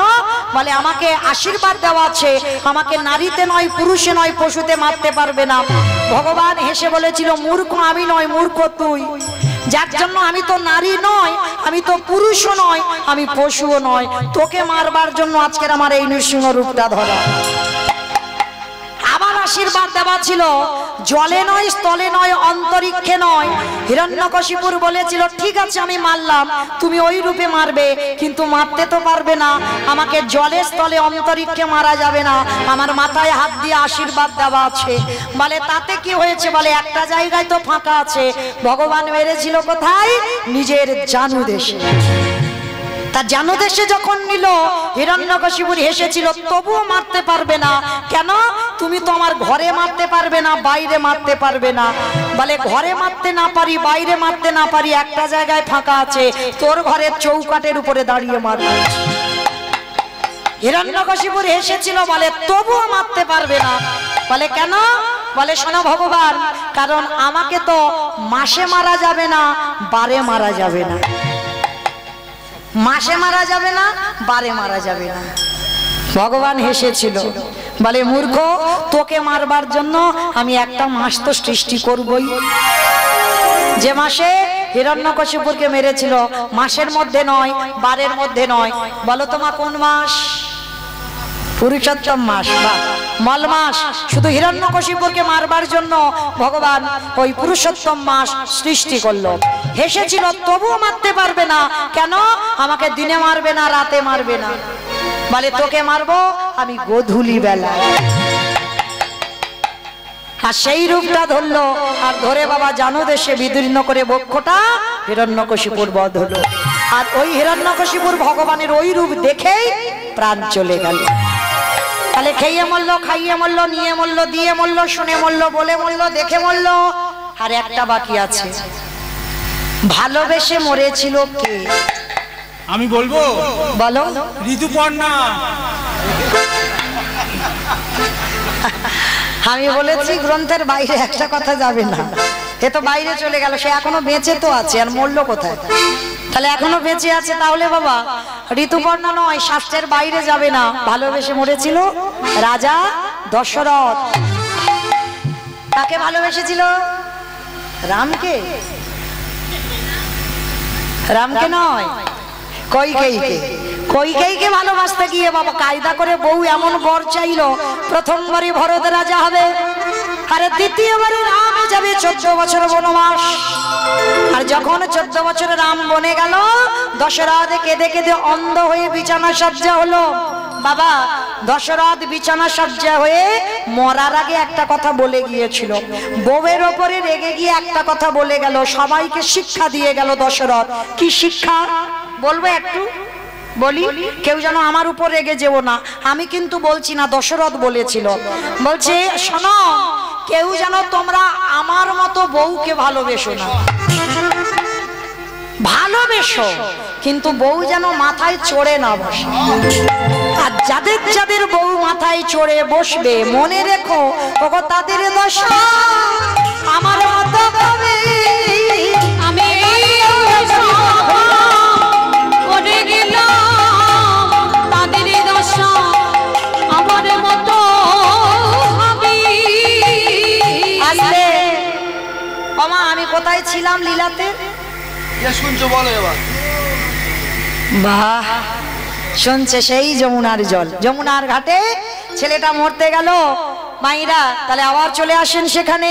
মরা হলো না, বাবার কাছে উঠে এসে বলছে, বাবা আমি যা পেয়েছিলাম এই যমুনা কেড়ে নিয়েছে। হ্যাঁ রে খোকা, তাহলে কি করে সেবা দেব? বাবা তুমি ভেবো না, ওই যে দূরে দেখা যাচ্ছে একটা মুদির দোকান, ওই দোকানে গিয়ে আমি কিছু জিনিস চুরি করে আনি। চুরি? চুরি মানে তো পাপ। কে বলেছে চুরি পাপ? সব চুরিতে পাপ নয়। এই জীবনে যদি কেউ নিজের জন্য চুরি করে তাতে পাপ হয়। আর একটা কথা মনে রেখো, যদি কেউ অতিথির জন্য চুরি করে, ভগবানের জন্য চুরি করে, সে চুরিতে জীবনে পাপ হয় না। এইবার আজকের বাবা ছেলে দুজনে যাচ্ছে মুদি দোকান চুরি করতে। অস্ত্র নিয়ে দোকানের পিছনে গোল করে গর্ত করেছে, আর গর্ত করে বাবা ভোরের বেলা দোকানের মধ্যে প্রবেশ করেছে বটু। চাল ডাল আলু সবজি যা যা দরকার পুটলিতে করে বেঁধে নিয়েছে। বেঁধে নিয়ে বেরিয়ে এসেছে। বাবা তুমি তো কত চিন্তা করছিলে, দেখলে তো আমি কিরম দোকান থেকে চুরি করে চাল ডাল ব্যবস্থা করে দিলাম। ভগবান মনে মনে ভাবছে, এই বেটা তো ঠিক জোগাড় করলো, কিন্তু এত তাড়াতাড়ি আমি খাবো না, এখনো বাকি আছে, সময় আছে। সন্দীপনী মনে বলছে, হ্যাঁ রে খোকা, অতিথি সেবা দিবার পর একটু মুখশুদ্ধি দিতে হয়। মায়েরা আপনারা জানেন নিশ্চয়ই, যারা জানেন না তাদের কাছে নিবেদন, যদি একজনকে সেবা দেন, সেবার পরে যেন মুখশুদ্ধিটা দিতে ভুলে যাবেন না। মুখশুদ্ধি মানে আগে যেমন সবাই পান খেত, এখন সবাই পান নয়, জোয়ান, পান মশলা, এলাচ, লবঙ্গ, মৌরি এগুলো দিতে হয়। এগুলো হলো মুখশুদ্ধি। আর এই মুখশুদ্ধি দেওয়া যদি না হয়, সেবার ফল পাবে না। তা বাবা বলছে হ্যাঁ রে খোকা যা একবার গিয়ে দোকানে একটা হরিতু কিনে আয়। ভগবান মনে মনে করছে বটু দেখবো এবার কি করে তুমি পরীক্ষায় উত্তীর্ণ হও। প্রথম পরীক্ষা করেছি তোর রূপ ধরে গোটা গ্রামের লোকের কাছে মার খাইয়েছে। কি মা মনে পড়ছে? শুনেছ নিশ্চয়ই। প্রথম পরীক্ষা। দ্বিতীয়বার কাছিম হয়ে চাল ডালগুলো খেয়েছে, এইবার তৃতীয়বার। আর এই পরীক্ষায় যদি তুই উত্তীর্ণ হোস তবেই জানবো তুই চিরকালের জয়ী। ছোট্ট ছেলে বাবা বলছে যা বাবা একটা হরিতু কিনে আয়। ঠিক আছে বাবা আমি যাচ্ছি, তুমি একটু দাঁড়াও। চাল ডালটা বাবার হাতে দিয়ে আবার দোকানে প্রবেশ করেছে। আর যেই না দোকানে প্রবেশ করলো দেখলো পানের থালাতে একটা হরিতুকি পড়ে আছে। আর ওদিকে ভগবান দোকানদার ঘরে ঘুমাচ্ছে, দোকানদারকে স্বপ্ন দিচ্ছে। দোকানদার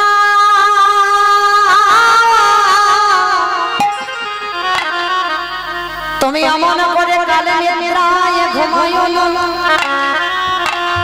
তুমি চেয়ে দেখো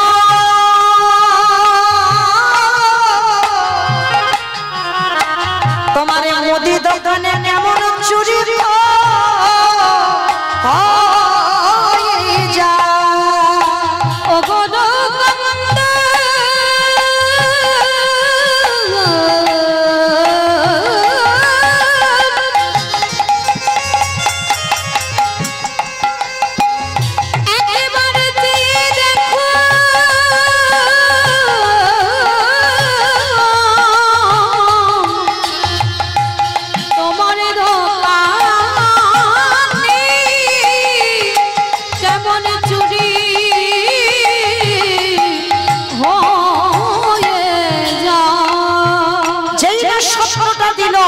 দোকানদারের ভোরের বেলা ঘুমটা ভেঙে গেল।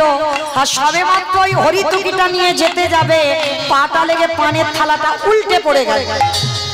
দোকানের মধ্যে একটা ঝনাত করে আওয়াজ হয়েছে।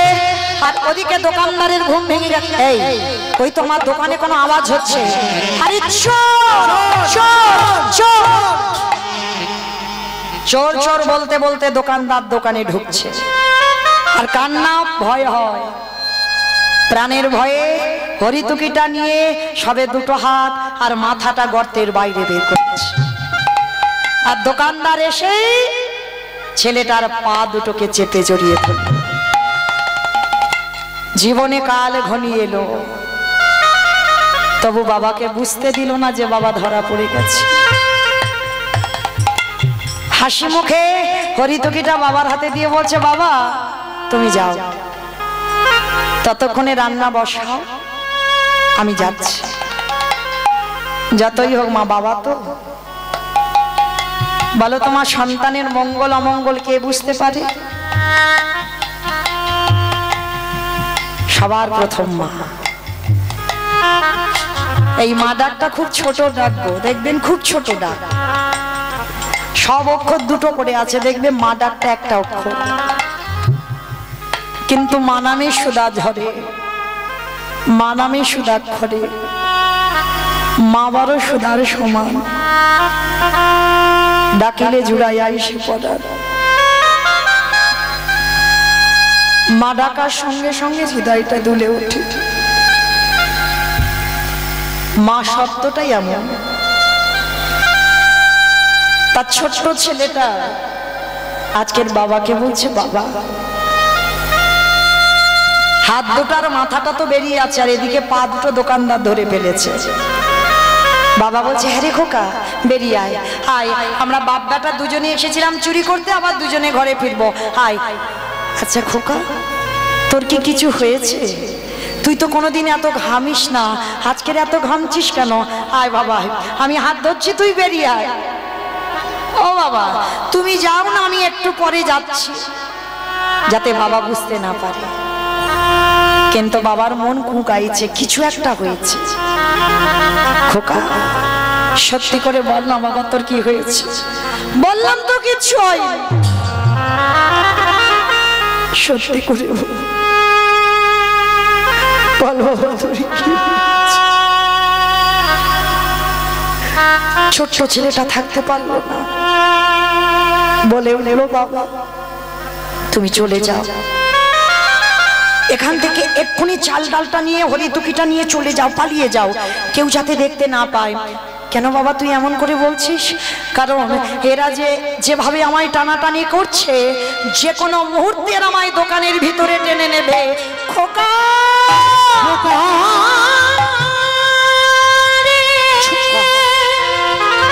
চুপ কর বাবা, চুপ কর। তুই মনে করে বলিস না আমি যে বাবা হয়ে সহিতে পারব না। চুপ কর। ওরে আমি তোকে বারবার বলেছিলাম চুরি করতে গিয়ে ধরা পড়বি, তুই সেটাই হলো। সকাল হলে আমাকে বলবে চোরের বাবা, এই অপবাদ আমি সইতে পারবো না। অমাইরা আর বেশিক্ষণ নয়, 10 মিনিট পরে আপনাদের ঘুমানোর বিছানা করে দেব। 10 মিনিট একটু সময় দেন। 10 মিনিট পর আমি আপনাদের চরণ থেকে চলে যাব, আপনাদের বিছানা করে দিয়ে। তো চলেন আজকে এই 10টা মিনিট একটু ধৈর্য ধরেন, কারণ লীলার শেষটা না শুনলে সেটা আপনাদের অপরাধ হয়ে যাবে আর লীলারও ব্যাঘাত হবে। 10 মিনিট একটু বসে। তো ছোট্ট ছেলেটা বাবাকে বলছে, বাবা তুমি চলে যাও খোকা, সকাল হলে আমাকে বলবে চোরের বাবা, আমার মৃত্যু হয়ে গেলে। বাবা শোনো, কাল সকালে যাতে কেউ জানতে না পারে আমি তোমার ছেলে, তুমি আমার বাবা। একটা কাজ করবে? বল বাবা কি করতে হবে? যা করতে বলবি আমি তাই করব। শোনো বাবা, ওই যে অস্ত্রটা পড়ে আছে ওইটা তুলে একটা কাজ করো, কাল সকালে যাতে কেউ জানতে না পারে, কেউ যাতে বুঝতে না পারে, ওই অস্ত্রটা দিয়ে তুমি আমার মস্তকটা ছেদন করে নিয়ে পালিয়ে যাও। কি বলবি? আমি বাবা হয়ে তোর মাথাটা কেটে নিয়ে চলে যাব? ওরে ছোট তো, মুখে যেটা এলো বলে দে। এই জগতে কোনো বাবা মা পারে না নিজের হাতে নিজ পুত্রকে বলি দিতে। 5 বছরের ছেলে বলছে, কে বলেছে পারে না? তুমি এত শাস্ত্র পড়েছো, মহাভারতে কর্ণের চরিত্র পড়নি? মহাভারতে কর্ণ করেনি বাবা? মহাভারতে কর্ণ কি করেছিল? মা পদ্মা ভগবান একাদশীর পরের দিন দ্বাদশীতে গিয়েছিল, বলেছিল পদ্মা আমি তোমার বাড়িতে একটু মাংস খেতে চাই। মাংস? বলুন কি মাংস খাবে? অন্য কোনো মাংস নয়, মৃগ মাংস, পক্ষী মাংস নয়, তোমার একমাত্র মাওয়ালা ধন, তোমার একমাত্র নয়নের মণি, তোমার একমাত্র বুকের ধন, ওর দেহটা টুকরো টুকরো করে আমায় মাংস করে দিতে হবে। না বলো না, বলো না, আমি মা হয়ে পারবো। দেখো পাদ্দা, তুমি ত্রিসত্য করেছো যে আমি যে মাংস খেতে চাইবো তুমি আমায় সেই মাংস খাওয়াবে। আজকে তো পিছনে হাঁটলে হবে না, বেশ, কিন্তু যে বলি হবে একবার তার অনুমতিটা তো নেওয়া দরকার। পদ্মা ছুটে গেল ছেলে বিষকেতুর কাছে। এই বিষকেতুর একটাই খেলা ছিল, মাহরি নামের খেলা। আমাদের ছেলে মেয়েদের কত কিছু জগতে খেলনা, আর কৃষ্ণ ভক্ত মায়ের সন্তান কৃষ্ণ ভক্তই পায়। বিষকেতু প্রতিদিন হরিনামের খেলা খেলে, প্রতিনিয়ত হরিনামের খেলা খেলতে খেলতে দেখে না মা এসেছে। মা ছুটে গিয়ে মার কোমর জড়িয়ে ধরেছে, দেখে না মার চোখে জল। মা তুমি কাঁদছো? মনে রেখো বাবা, সন্তান সেই হয় সুযোগ্য যে মায়ের দুঃখে দুঃখী হয়, বাবার দুঃখে দুঃখী হয়। মায়ের কোমরটা জড়িয়ে ধরে বলছে, মা বলো না তোমার কি হয়েছে? তুমি কি আমার জন্য কষ্ট পাচ্ছ? না বাবা না, তোর জন্য কষ্ট নয়। আমার দুয়ারে বৈষ্ণব এসেছে, একটু মাংস খেতে চেয়েছে, খাইয়ে দাও। অন্য কোনো মাংস নয়, তোর দেহটা হাড়ি কাটে রেখে টুকরো টুকরো করে মাংস করে দিতে হবে। মা, আমার দেহ মাংস করে বৈষ্ণব খেতে চেয়েছি। মাগো, এর থেকে তো সৌভাগ্য আর কিছু হয় না বাবা। এ তো আমার বড় পাওয়া মা। তোমার ছেলে যাবে বৈষ্ণব সেবা। ধন্য মা, ধন্য। আমার পুত্র হওয়া ধন্য, তোমার মা হওয়া ধন্য। না খোকা না, আমি পারবো না, আমি পারবো না নিজ পুত্র বলি দিতে। মা, কেন পারবে না?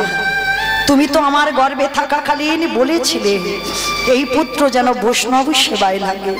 তাহলে আজকের কেন তুমি ভেঙে পড়ছো? মা, হাসি মুখে আমায় বিদায় দাও, কারণ যদি তুমি কাঁদো আমার যাবার পথ পিছল হয়ে যাবে। তুমি হাসি মুখে বিদায় দাও।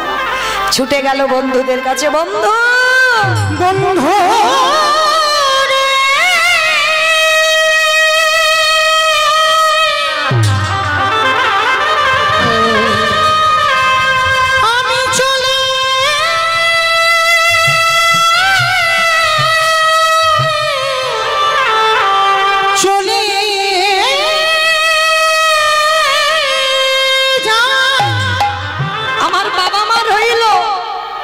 দেখিস আমার বাবা মাকে। শেষের দিনে আমার বাবা মার কেউ রইল না। আমার বাবা মাকে একটু মা বলে ডাকিস, বাবাকে বাবা বলে ডাকিস। চিরজন্মের মতো বন্ধুদের বলছে, আসো বন্ধু বিদায় দে। শেষ বেলার মতো মাকে প্রণাম করে বলল, মা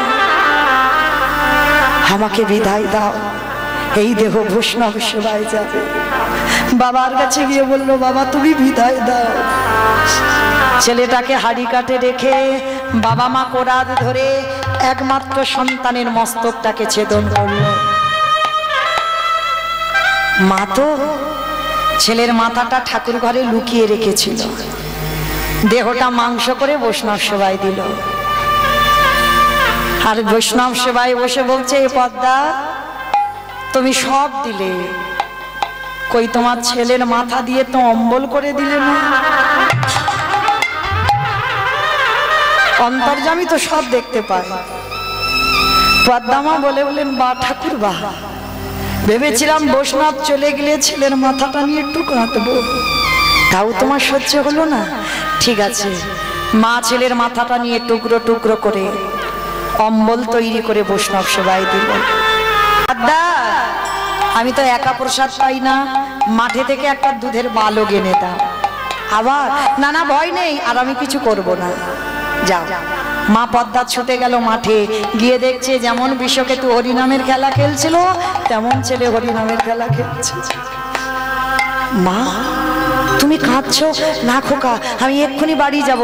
ছুটে গেল, আর গিয়ে দেখলো বাবা যে বৈষ্ণব প্রসাদ পাচ্ছিল, প্রসাদের থালা পড়ে রইল, কিন্তু সে বৈষ্ণব আর রইল না। দৈবমানি হলো পদ্মা,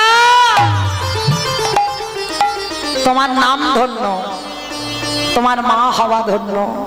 এত বড় আত্মত্যাগ, নিজ পুত্র দিয়ে বৈষ্ণব সেবা। আমি কোনোদিন কোনো মাকে দেখিনি, তোমার মতো মা জগতে দুর্লভ। এই এতটা কথা আমি বললাম না, আজকের লীলায় বটু বলছে তার বাবাকে, বাবা হতেও তো পারে যে চারজন তোমার বাড়িতে বসে আছে সেই হলো তোমার হয়তো আরাধ্য দেবতা, হতেও তো পারে। ধরো অস্ত্র, কাটো মাথা। পাগল হয়ে গেল বাবা, কখনো হাসে কখনো কাঁদে, একবার ভাবে অতিথি সেবা, একবার ভাবে আমার পুত্র। এই দুটো চিন্তা করতে করতে পাগল। অস্ত্রটা তুলে নিয়ে একমাত্র সন্তানের মস্তকটাকে ছেদন করে দিল। ছেলের মাথাটা বাইরে পড়ে গেল, দোকানদার দেহটা পা ধরে টেনে নিল ঘরে। বাবা মনে মনে ভাবলো এ মাথা নিয়ে আর কি করব, পুটলিটা বেঁধে নিয়ে যমুনার জলে ফেলে দিল ছেলের মাথা। আর ওই দোকানদার পা ধরে টেনে দেখছে বাবা এর গলায় পইতে আছে ব্রাহ্মণের ছেলে, চল হ্যাঁ আমরা ব্রহ্ম হত্যা করেছি, যদি কেউ জেনে যায় তাহলে আমাদের গ্রাম ছাড়া করে দেবে, চল সময় থাকতে থাকতে আমরা দেহটা যমুনার জলে ফেলে দিই। বাবা মাথাটা দিল যমুনার জলে, দোকানদার দেহ দিল যমুনার জলে। বস্তা খুলে গিয়ে দেহটা বেরিয়ে গেছে স্রোতে, হাত দুটো ভাসতে ভাসতে একই জায়গায় এসেছে। ওদিকে সেবার ব্যবস্থা করলেন সন্দীপনী মণি, ভগবানের চোখে এলো জল, অতিথি রূপে তো বসে আছে। এত বড় আত্মত্যাগ, নিজ পুত্র বলি দিয়ে সে অতিথি সেবা দিচ্ছে। সোনামণি বল সকাল হতে আর একটু দেরি আছে, ভোর হব চলো স্নানটা করে আসি। ছুটে গেল যমুনার ঘাটে, আর যেখানে ছেলের দেহটা ভাসছে সেইখানে গিয়ে দাঁড়িয়ে আছে। ভগবান চালাকি করে প্রশ্ন করছে, ভালো করে দেখো তো তুমি কি চেনো? এক বাক্যে বলেছিল আমি চিনি না, জানি না, দেখিও নি। শোনো আমি কিন্তু ধ্যানে বসতে পারি, আর যদি বুঝতে পারি এর সঙ্গে তোমার রক্তের সম্পর্ক আছে, আমি কিন্তু প্রসাদ পাবো না তোমার বাড়ি। চরণটা জড়িয়ে ধরে সব সত্যি কথা বললেন। বলার পরে বলছে দাঁড়াও, কান্নাকাটি করো না, তোমার ছেলেকে আমি বাঁচাবো। কি করে বাঁচাবি? দাঁড়াও, আমার এই ঝোলাতে একটা ওষুধ আছে। কারণ বুঝতে দিচ্ছে না যে আমি ভগবান। এইবার তীরে তুলেছে মাথাটা, দেহটা নয়ন ইঙ্গিত করে ব্রহ্মাকে ডাকছে, ব্রহ্মা দেখো তো জোড়া লাগাতে পারো কিনা দেহটা, প্রাণ আমি পরে দেব। ভোলানাথ এসে হরিবল, ব্রহ্মা এসে চেষ্টা করছে, পাচ্ছে না। ভোলানাথ তুমি দেখো তো, ভোলানাথ এসে চেষ্টা করছে, পাচ্ছে না। যে নামের নামই স্বয়ং ভগবান তিনি নিজেই চেষ্টা করছে, পাচ্ছে না। মাইরা আমি বলেছিলাম লীলা শেষে দুটো প্রশ্নের উত্তর, আর দুটো উত্তর নেব ছুটি। তাহলে বলো দেখি, ব্রহ্মা বিষ্ণু মহেশ্বর কেউ পাচ্ছে না কাটা দেহ জোড়া লাগাতে, আর কে বাকি আছে? নারদ। তাহলে কীর্তন শুনেছে বাবা, নারদ বাকি আছে।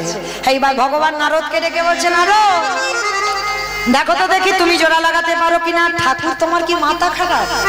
সৃষ্টিকর্তা, রক্ষাকর্তা, পালনকর্তা তোমরা পাচ্ছ না, আর এই হতভাগা নারদ পারবে? বলে আরে বাবা দেখো না, হলেও তো হতে পারে। আর নারদের অভ্যাসটা কি? হটে মোডারি মাধু কইটল ভাভারে গোপাল গোবিন্দ মুকুন্দ সৌরে উলুধ্বনি হরে মুরারি মধু কৈতব ভারি গোপাল গোবিন্দ মুকুন্দ সৌরে রাম নারায়ণ মুকুন্দ মধুসূদন কেশব বংশধর বৈকুণ্ঠ ধাম। হরে মুরারি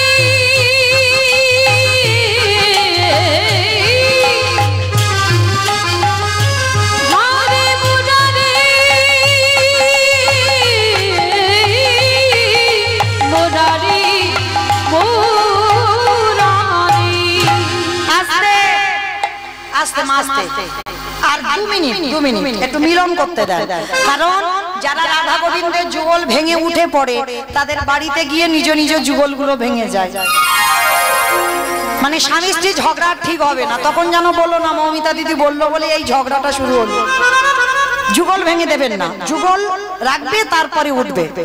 এইবার কি করেছে, যেই না জোড়া লেগে গেল সঙ্গে সঙ্গে নারদ মুনি চমকে উঠেছে, ও ঠাকুর এইটা কি করে হলো? তোমরা জোড়া লাগাতে গেলে লাগলো না, আর আমি ঠেকাতেই জোড়া লেগে গেল। বলে নারদ মনে করে দেখো ত্রেতা যুগের কথা, যেদিন সাগরে সেতু নির্মাণ করবার জন্য হনুমান পাথর ফেলছিল, পাথর জলে ভাসছিল, আর সেদিন রামচন্দ্র মনে মনে ভাবছে হাই ভগবান আমার বউ চুরি হয়েছে, ওরা এত কষ্ট করছে কিন্তু আমি কিচ্ছু করছি না, তাহলে আমারও একটা প্রেস্টিজ আছে, আমাকে 2-4টে ফেলতে হবে। এইবার কিন্তু আবার ভয়, ওরা ফেলছে ভাসছে, আর ভগবান ফেললে যদি ডুবে যায় তাহলে একটু প্রমাণ করতে হবে। ভাই লক্ষণ বলো। কটা বাজে ভাই? 12টা বাজে। 12টা বাজে? হাই ভগবান, ক্ষমা অপরাধ নিও না, মৌমিতা জানতে চাইনি টাইম। কে জানলো? রামচন্দ্র লক্ষণকে বলল কটা বাজে, বলে 12টা বেজে গেল। বলে দেখ তো ভাই সব ঘুমানো ঘুমানো ভাবছি না, সব ঘুমোচ্ছে, সামনের দিকে ঘুমোচ্ছে। আপনারা না, আপনারা কেন হবেন? হনুমান আর বল্লুকের দল ঘুমাচ্ছে, সারাদিন সেতু নির্মাণ করেছে। তাই এবার রামচন্দ্র 12টার সময় একটা নুড়ি পাথর নিয়ে গেছে, সাগরে ফেলেছে। আর যেই না সাগরে ফেলেছে, নুড়ি পাথরটা টপ করে ডুবে গেছে। চারিদিকে দেখছে লক্ষণ, কেউ দেখলো না তো? না না, কেউ দেখেনি। বলছে কেউ দেখেনি, কিন্তু গাছের ডালে থেকে হনুমান বলে ঠাকুর আমি দেখেছি। ও ঠাকুর, রাত 12টার সময় তুমি নুড়ি ফেলতে এসেছো। বলে হনুমান কাউকে বলে দিও না, একটা সম্মানের আছে তো ব্যাপার। আচ্ছা তোমরা ফেলছো ভাসছে, আর আমি ফেলছি খালি খালি ডুবছে কেন? হে রাম দয়াময়, তুমি যে পাথরে ফেলেছো তারে গায়ে রামের নামে লেখা নাই, আমরা যে পাথরে ফেলেছি তারে গায়ে রামের নামে লেখাই আছে। আজও যারা যাবেন রামেশ্বরে গিয়ে দেখে আসবেন, ত্রেতা যুগে রামের নামের গুণে শিলা জলে ভাসে।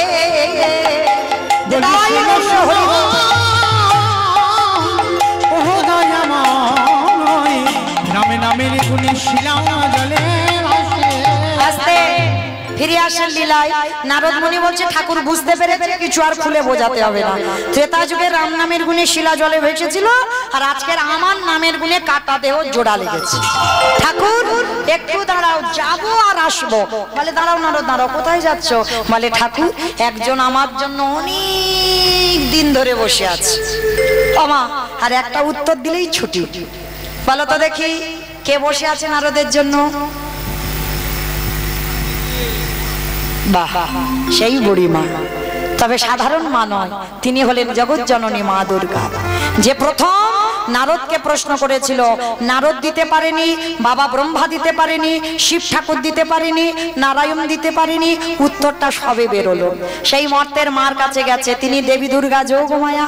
ও মা, তোমার উত্তর সবে পেলাম। বলে বাবা কি পেয়েছো?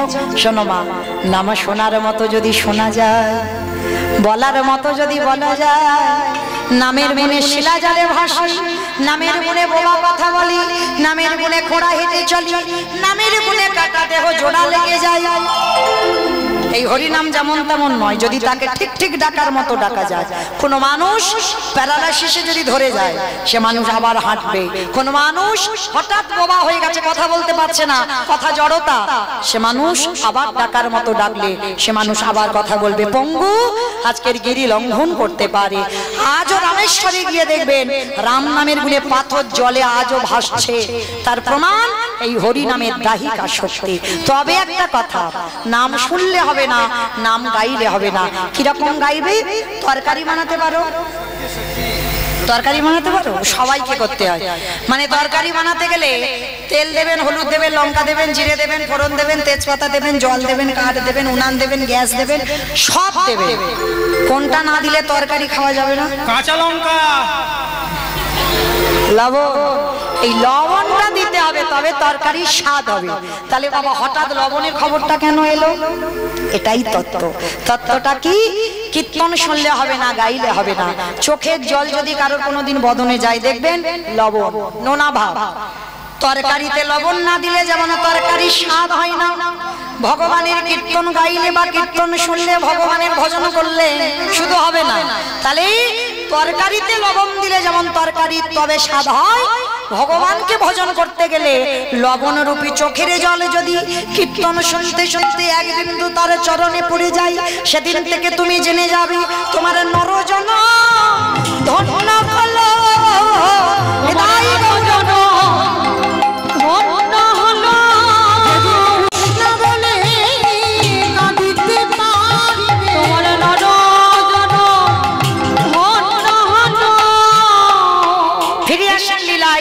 এইবার সন্দীপনী মনির ঘরে 4 জন বৈষ্ণব প্রসাদ পেল। প্রসাদ পেয়ে বলছে তোমার ছেলে তো বাঁচিয়ে দিলাম, এবার আমি আসি, দাঁড়াও। এসেছো নিজের ইচ্ছায়, যাবে আমার ইচ্ছায়, পরিচয়টা দাও। ও বাবা, কালকে থেকে এসে বলছি বৈষ্ণব বৈষ্ণব, আবার কি পরিচয় দেয়? চুপ, আমার ছেলে মরে গিয়েছিল, আমি কি পায়ে ধরে কেঁদেছিলাম বাঁচাও গো বাঁচাও গো? বলিনি তো। তাহলে বললাম না, তুমি বাঁচালে কেন? ঠিক আছে, কান বলছি, নাক বলছি, জীবনে আর ভুল করবো না, আমি আসি, দাঁড়াও, পরিচয়টা দাও। নারদ মুনি বলছে ঠাকুর তুমি এখনো দাঁড়িয়ে আছো কেন? দেখাও তোমার স্বরূপ দেখা। আমি ওই রূপ বড়, ওই রূপ বড় ভালোবাসি। দেখাও তোমার স্বরূপ দেখাও। ব্রহ্মা বিষ্ণু মহেশ্বর নিজ রূপ ধারণ করলো, নারদ নিজ রূপ ধারণ করলো। সন্দীপনী মনি স্ত্রী ছিল মহামায়া, ছুটে এলো। মরা ছেলে যখন প্রাণ ফিরে পেল, তিনজনে বসে কাঁদছে, ঠাকুর ওই রূপ নয়, একবার তুমি যুগল রূপ আমাদের দেখাও। ভগবান থাকতে পারলো না, নেমে এলো ধরায়। মায়েরা আজকের এতক্ষণ লীলা শুনে কি শিখলাম, কি জানলাম, কি বুঝলাম? এটাই জীব শিক্ষা পেল, ভগবানকে যদি প্রকৃত ডাকার মতো ডাকা যায়। দেখো ছেলে, যে ছেলে টুকরো টুকরো করে কেটে দিল, সে ছেলে বাবা আবার ফিরে পেল। যে ছেলের মস্তক ছেদন করে ভগবানের সেবার আয়োজন করলো, সে ছেলে আবার বাবা বলে আজকের বাবা মার কোলে ফিরে এলো।